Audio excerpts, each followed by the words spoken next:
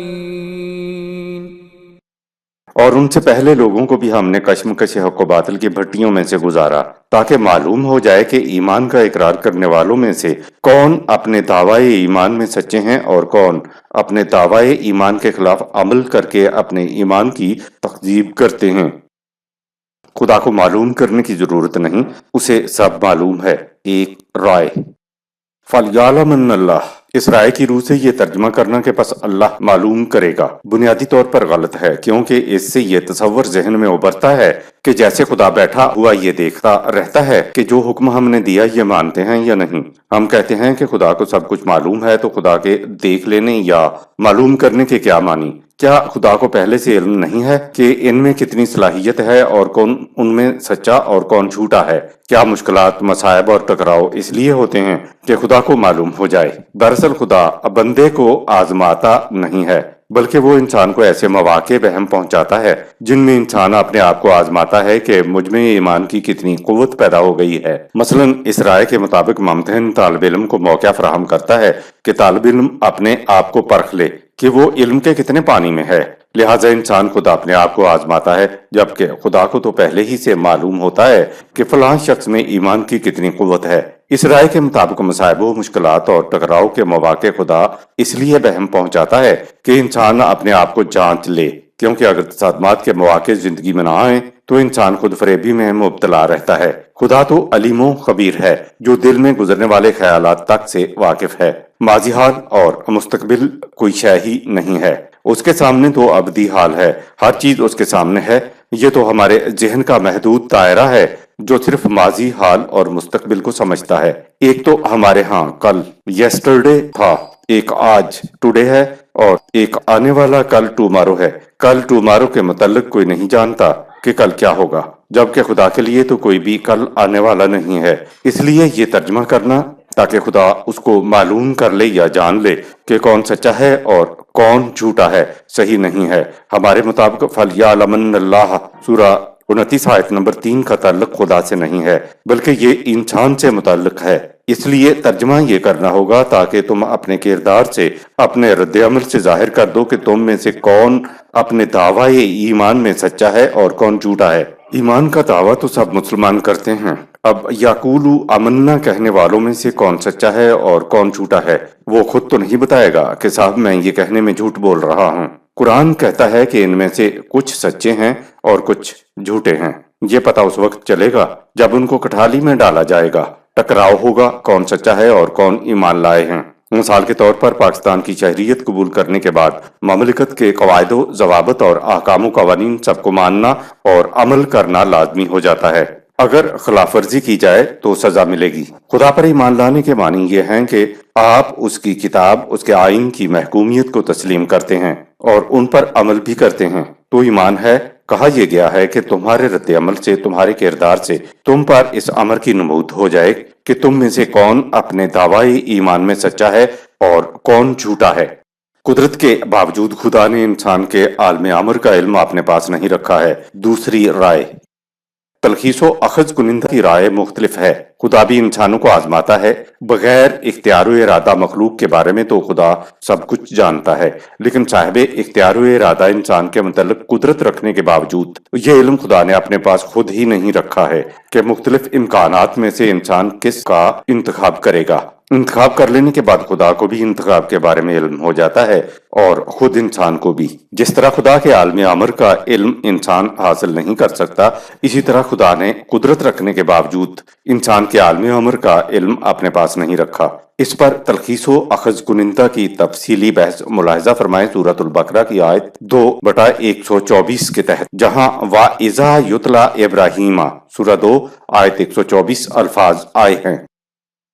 آیت نمبر 4 أَمْ حَسِبَ الَّذِينَ يَعْمَلُونَ السَّيِّئَاتِ أَن يَسْبِقُونَا سَاءَ مَا يَحْكُمُونَ۔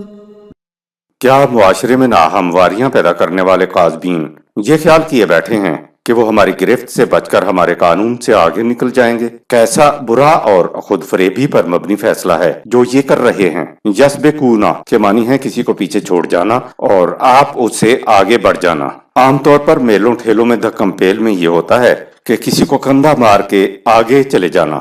آگے بڑھنے کے اس انداز کے لیے یہ لفظ استعمال ہوتا ہے۔ ساء ما یحکمون، یہ فیصلہ کتنا برا ہے جو یہ اپنے دل میں کیے بیٹھے ہیں، یعنی ان کا یہ سمجھنا کہ یہ خدا کے قانون کو مغلوب کر لیں گے۔ کتنا برا فیصلہ ہے۔ خدا نے تو یہ کہہ دیا کہ بغیر ایمان والے ہمارے قانون پر غالب نہیں آ سکیں گے، لیکن ہم دیکھتے ہیں کہ ایمان کے دعوے دار خدا پرستوں پر مشرک کافر دہریے ساری دنیا میں غالب آئے ہوئے ہیں۔ تو یہ کیا بات ہے؟ جواب یہ ہے کہ خدا کا قانون خدا پرستوں کی مدد نہیں کرتا، مدد کرتا ہے تو ان کی جو خدا کے قوانین کی محکومیت اختیار کرتے ہیں۔ دوسری بات یہ ہے کہ خدا کے قوانین و آئین کی بالادستی انسانوں کے ہاتھوں قائم ہوتی ہے۔ جو لوگ خدا پر ایمان کا دعویٰ کریں گے وہ خدا کی پرستش کرنے کی بجائے اس کے قوانین پر مبنی ایک نظام تشکیل دیں گے۔ پھر اس نظام خداوندی کے پیروکاروں اور غیر خداوندی نظام کے پیروکاروں کا آپس میں ٹکراؤ ہوتا ہے۔ خدا یعنی خدا کا نظام، خدا کا قانون حق کے حامل گروہ کے ہاتھوں غالب آتا ہے۔ اگر باطل کے مقابلے میں جماعت مومنین موجود ہے تو قرآن کا دعویٰ ہے کہ یہ ہو نہیں سکتا کہ باطل کندھا مار کے حق کو پیچھے چھوڑ جائے۔ آیت نمبر 5۔ من كان يرجو لقاء الله فإن أجل الله لآت وهو السميع العليم۔ جو توقع رکھتا ہو کہ اسے اپنے اعمال کے نتائج کا دنیا و آخرت میں بالآخر سامنا کرنا ہے تو وہ یقین رکھے کہ انقلاب آ کر رہے گا۔ یہ خدا کا اٹل فیصلہ ہے، وہ سب کچھ سننے والا جاننے والا ہے۔ خدا کے قانون کی نتیجہ خیزی کو دیکھنا ہی دراصل خدا سے ملاقات ہے۔ یرجو لقاء اللہ فإن أجل الله لآت، سورہ 29 آیت نمبر 5۔ لقاء لفظ ہی ہمارے ہاں ملاقات کا لفظ ہے۔ عمومی ترجمہ یہ ہو جائے گا کہ جو شخص اس کی آرزو کرتا ہے کہ خدا سے ملاقات ہو جائے۔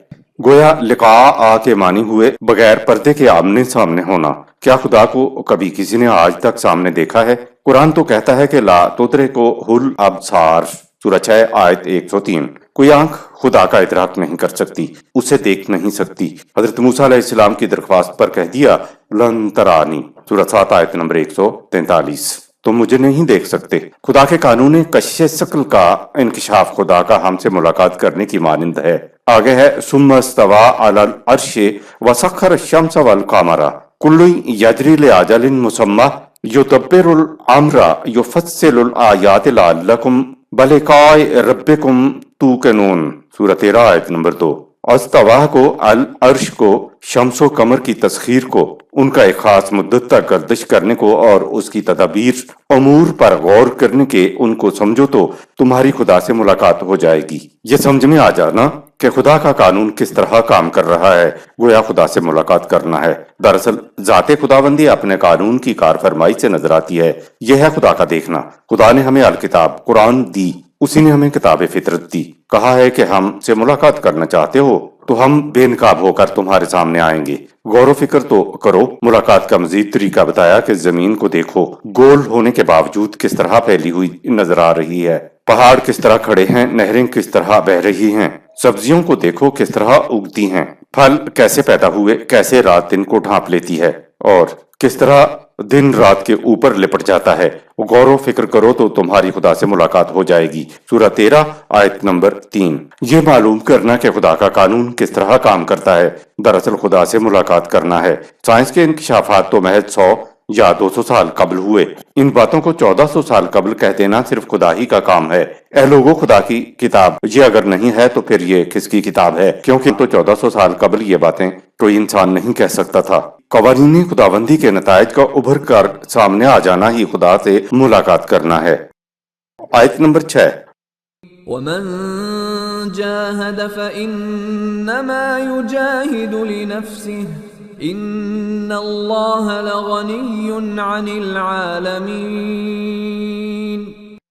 جو نظام خداوندی کے قیام و بقا کے لیے جدوجہد کر رہے ہیں تو اس کا فائدہ خود انہی کی ذات کے لیے ہے. وہ تو ساری کائنات سے بے نیاز مستغنی ہے کہ کوئی اس کے لیے کچھ کرے.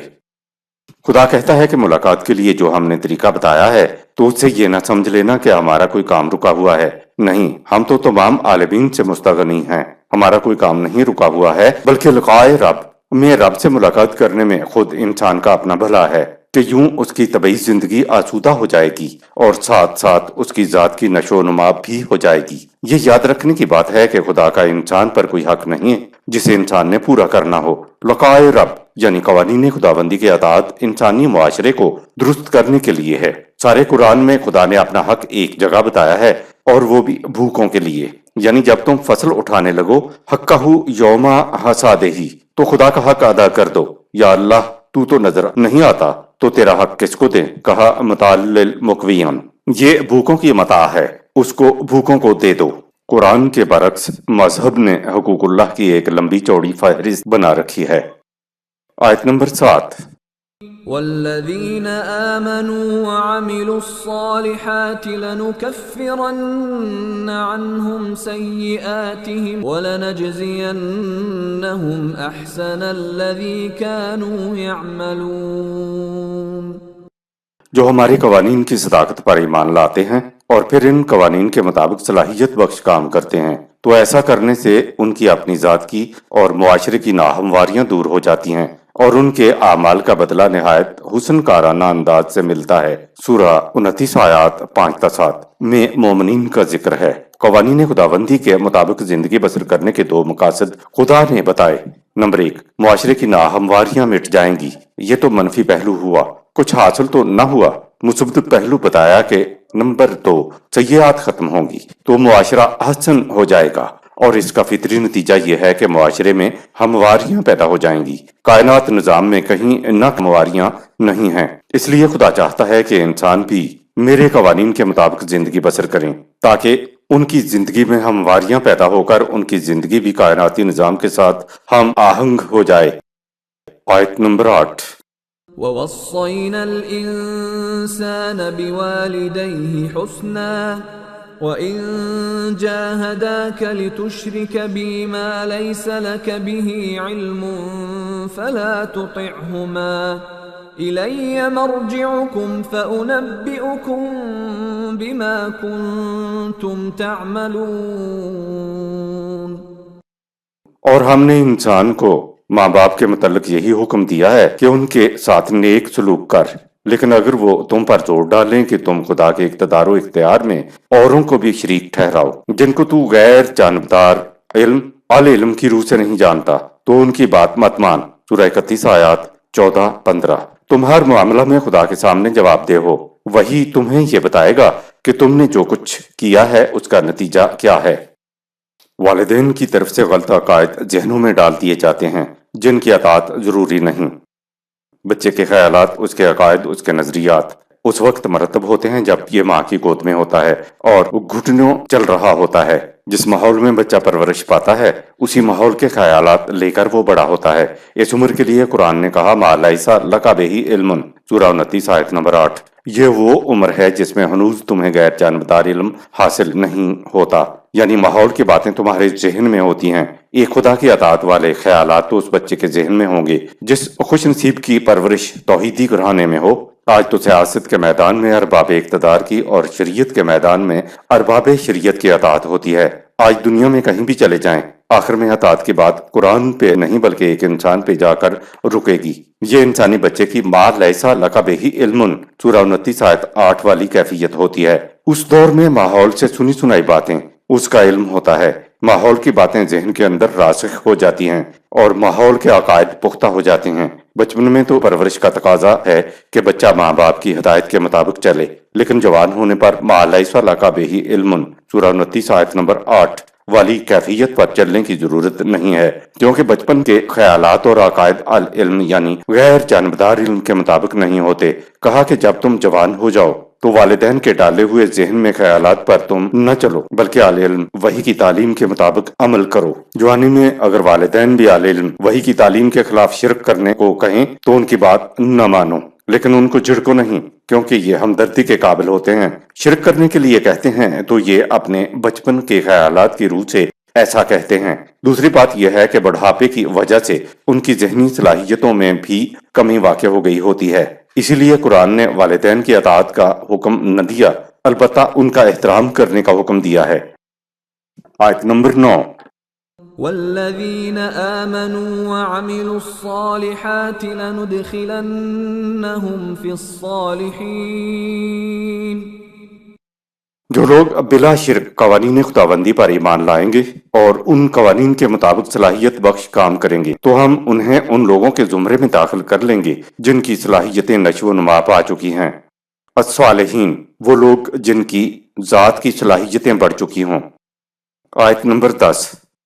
وَمِنَ النَّاسِ مَن يَقُولُ آمَنَّا بِاللَّهِ فَإِذَا أُوذِيَ فِي اللَّهِ جَعَلَ فِتْنَةَ النَّاسِ كَعَذَابِ اللَّهِ فَإِذَا أُوذِيَ فِي اللَّهِ جَعَلَ فِتْنَةَ النَّاسِ كَعَذَابِ اللَّهِ وَلَئِن جَاءَ نَصْرٌ مِّن رَّبِّكَ لَيَقُولُنَّ إِنَّا كُنَّا مَعَكُمْ أَوَلَيْسَ اللَّهُ بِأَعْلَمَ بِمَا فِي صُدُورِ الْعَالَمِينَ۔ اور لوگوں میں ایسے بھی منافقین ہیں جو زبانی تو دعویٰ کرتے ہیں کہ ہم خدا پہ ایمان رکھتے ہیں، لیکن جب نظام خداوندی کے قیام و بقا کی جد و جہد میں انہیں مخالفین کی طرف سے کوئی تکلیف پہنچتی ہے تو اس تکلیف کو وہ خدا کی عذاب کی مانند سمجھ بیٹھتے ہیں اور مومنین کا ساتھ دینے پر پچھتاتے پھرتے ہیں۔ لیکن اگر تمہیں خدا کی طرف سے فتح و کامرانی حاصل ہو جائے تو یہ سب سے آگے بڑھ کر کہتے ہیں کہ ہم تو دل و جان کے ساتھ تمہارے ساتھ ہیں۔ کیا لوگوں کے دلوں میں جو کچھ ہے اللہ اس سے اچھی طرح باخبر نہیں ہے؟ آیت نمبر 11۔ وَلَيَعْلَمَنَّ اللَّهُ الَّذِينَ آمَنُوا وَلَيَعْلَمَنَّ الْمُنَافِقِينَ۔ اور اللہ حق و باطل کی کشمکش کے ذریعے مومنین اور منافقین کو الگ الگ کر کے رہے گا یا جان کے رہے گا۔ اللہ کی خود اختیار کردہ علمی محدودیت پر بحث سورۃ البقرہ کی آیت 3 کے تحت گزر چکی ہے۔ آیت نمبر 12۔ وَقَالَ الَّذِينَ كَفَرُوا لِلَّذِينَ آمَنُوا اتَّبِعُوا سَبِيلَنَا وَلْنَحْمِلْ خَطَايَاكُمْ وَمَا هُمْ بِحَامِلِينَ مِنْ خَطَايَاهُمْ مِنْ شَيْءٍ إِنَّهُمْ لَكَاذِبُونَ۔ اور نظام خداوندی کی مخالفت کرنے والے مومنین سے کہتے ہیں کہ اگر تم ہمارے راستے پر چلو تو ہم تمہاری تمام کوتاہیوں کی ذمہ داری اپنے سر لیتے ہیں۔ یہ بالکل جھوٹے ہیں، یہ کسی کی ذمہ داری اپنے سر نہیں لیں گے۔ کوئی دوسرا کسی کی لغزشوں کا ازالہ نہیں کر سکتا، لغزشوں کے اثرات کو تو انسان خود ہی اپنے اعمال حسنہ کے ذریعے مٹا سکتا ہے۔ اعمال حسنہ سے مراد مذہبی رسومات کی ادائیگی نہیں ہے، بلکہ وہ اعمال ہیں جن سے انسان کی ذات کی نشو و نما ہو، اور ذات کی نشو و نما کا محسوس معیار یہ ہے کہ ایسے اعمال کیے جائیں جن سے انسانی معاشرہ حسن کارانہ انداز میں توازن بدوش ہو جائے۔ اعمال حسنہ کا معیار قرآن نے بتایا ہوا ہے۔ وَأَمَّا مَا يَنْفَعُ النَّاسَ فَيَمْكُثُ فِي الْأَرْضِ سورہ 13 آیت نمبر 17۔ اسی عمل اور اسی کے نتیجے کو بقا ہے جو نوع انسانی کے لیے منافع بخش ہو۔ آیت نمبر 13۔ وَلَيَحْمِلُنَّ أَثْقَالَهُمْ وَأَثْقَالًا مَّعَ أَثْقَالِهِمْ وَلَيُسْأَلُنَّ يَوْمَ الْقِيَامَةِ عَمَّا كَانُوا يَفْتَرُونَ۔ وہ اپنی خطاکاریوں کا بوجھ اٹھائے ہوئے ہوں گے اور ساتھ اوروں کی خطاکاریوں کا بوجھ بھی جنہیں یہ بہکا کر غلط راستے پر چلاتے رہے۔ سورۃ 16 آیت نمبر 25۔ اور جن باتوں کو یہ اپنے جی سے گھڑ کر لوگوں میں پھیلاتے ہیں، ظہور نتائج کے وقت ان کے بارے میں ان سے باز پرس ہوگی۔ آیت نمبر 14۔ وَلَقَدْ أَرْسَلْنَا نُوحًا إِلَىٰ قَوْمِهِ فَلَبِثَ فِيهِمْ أَلْفَ سَنَةٍ إِلَّا 50 عَامًا فَأَخَذَهُمُ الطُّوفَانُ وَهُمْ ظَالِمُونَ۔ اور ہم نے نوح علیہ السلام کو نبی بنا کر اس کی اپنی قوم کی طرف بھیجا، سو اس کا دور 950 سال تک رہا۔ اس کے بعد دور ابراہیم علیہ السلام شروع ہو گیا۔ قوم نے نوح علیہ السلام کی دعوت کی مخالفت کی تو طوفان نے انہیں آ پکڑا۔ وہ بڑے ہی سرکش لوگ تھے۔ ہم سمجھتے ہیں کہ 950 سال حضرت نوح علیہ السلام کی تعلیم کے اثر و نفوذ کا دور تھا۔ اس آیت کا ترجمہ کیا جاتا ہے کہ حضرت نوح علیہ السلام اپنی امت کے درمیان 1000 سے 50 برس کم رہے۔ اس سے عام مشہور ہے کہ حضرت نوح علیہ السلام کی عمر 950 سال تھی۔ اس پر مخالفین اعتراض کرتے ہیں کہ تاریخ تو اس کی شہادت نہیں دیتی۔ حضرت نوح علیہ السلام کا زمانہ بھی کوئی 6000 سال قبل مسیح متعین ہے۔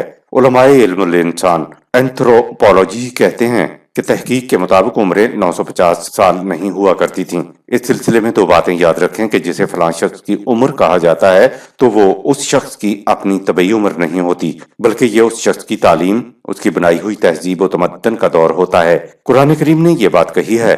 مثلا حضرت ابراہیم علیہ السلام کا دور اور نبی اکرم صلی اللہ علیہ وسلم کا دور رسالت جو قیامت تک ہے۔ ہمارے ہاں مناظرے ہوتے ہیں کہ رسول اللہ صلی اللہ علیہ وسلم زندہ ہیں یا نہیں۔ جو اولو العزم حضرات ہوتے ہیں ان کی تعلیم، ان کا پیغام جب تک روح زمین پر رہے وہ حضرات اپنی تعلیم کی روح سے زندہ ہوتے ہیں۔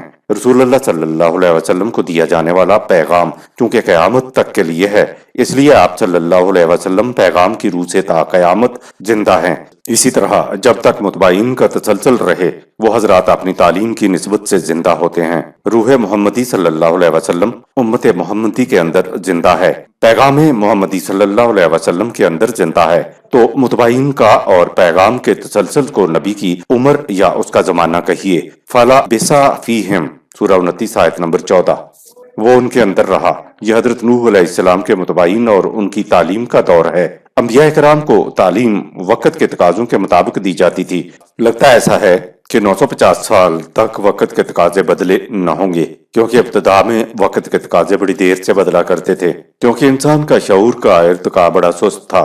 پھر اور انبیاء آئے جن کو بدلے زمانے کے تقاضوں کے مطابق تعلیم دی گئی، جو حضرت نوح علیہ السلام کے دور سے مختلف ہوگی۔ وقت گزرتا گیا اور زمانے کے تقاضوں کے مطابق وہی انبیاء کرام کو ملتی رہی، یہاں تک کہ حضرت ابراہیم علیہ السلام کا دور آ گیا اور پھر محمد صلی اللہ علیہ وسلم کا دور آ گیا۔ لہٰذا لگتا ایسا ہے کہ 950 سال حضرت نوح علیہ السلام کی تعلیم کی عمر ہے جو لوگوں کے درمیان رہی۔ حضرت نوح علیہ السلام کے دور کے آخر میں حضرت ابراہیم علیہ السلام کے دور کا آغاز ہوا اور حضرت ابراہیم علیہ السلام کے دور کے بعد محمد صلی اللہ علیہ وسلم کے دور کا آغاز ہوا۔ قرآن نے سلسلہ انبیاء کرام کی ساری کڑیوں کو چھوڑ کر سورہ 29 آیت 16 میں حضرت نوح علیہ السلام کے بعد حضرت ابراہیم علیہ السلام کا ذکر کیا ہے، تو 950 سال حضرت نوح علیہ السلام کا دور یا ان کی تعلیم کا زمانہ ہے۔ اگر حضرت نوح علیہ السلام کی عمر 950 سال تھی تو عمر یوں متعین ہو سکتی ہے۔ حضرت نوح علیہ السلام کی عمر واقعی 950 سال سمجھی جائے تو ایک بڑا عجیب نقطہ اس آیت میں آیا ہے، وہ ہے الفا سنتن اور اللہ 50 عامن سورہ 29 آیت نمبر 14۔ سال میں 4 فصلوں میں سے ہر فصل کو عربی میں ایک سنتن کہتے ہیں، تو الفا سنتن کے معنی ہوئے 1000 فصلیں یعنی 250 سال۔